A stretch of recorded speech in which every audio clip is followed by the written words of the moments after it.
മലപ്പുറത്ത് നിപ ബാധിതയുടെ ആരോഗ്യനില ഗുരുതരമായി തുടരുകയാണ്. മോണോക്ലോണൽ ആന്റിബോഡി ഒരു ഡോസ് കൂടി ഇന്നലെ വൈകിട്ട് നൽകി. 94 പേരാണ് ഇതുവരെ സമ്പർക്ക പട്ടികയിലുള്ളത്.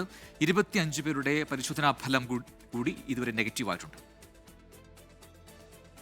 നിപ്പയിൽ ആശങ്കപ്പെടേണ്ട സാഹചര്യമില്ലെന്നാണ് ആരോഗ്യവകുപ്പ് വിലയിരുത്തൽ. ഇന്നലെ ഹൈറിസ്ക് കാറ്റഗറിയിലുള്ള 8 പേരുടെ പരിശോധനാ ഫലം കൂടി നെഗറ്റീവായി. ഇതോടെ ആകെ നെഗറ്റീവായവരുടെ എണ്ണം 25 ആണ്. 94 പേരാണ് ആകെ സമ്പർക്ക പട്ടികയിലുള്ളത്.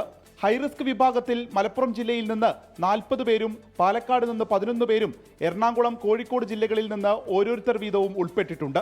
6 പേരാണ് ഇപ്പോൾ ചികിത്സയിലുള്ളത്. ഇതിൽ 2 പേർ മഞ്ചേരി മെഡിക്കൽ കോളേജ് ICUവിലാണ്. നിപ പോസിറ്റീവായ 42-കാരിയുടെ ആരോഗ്യനില ഗുരുതരമായി തുടരുന്നു. പെരിന്തൽമണ്ണ EMS ആശുപത്രിയിലാണ് രോഗിയുള്ളത്. വിവിധ വകുപ്പുകളുടെ ഏകോപനത്തോടെ ജില്ലയിൽ സംയുക്ത പരിശോധന ആരോഗ്യവകുപ്പ് ആരംഭിച്ചു. പനി സർവേയുടെ ഭാഗമായി 1781 വീടുകളിൽ ആരോഗ്യ പ്രവർത്തകർ എത്തിയതായി മന്ത്രി അറിയിച്ചു. 24 മലപ്പുറം.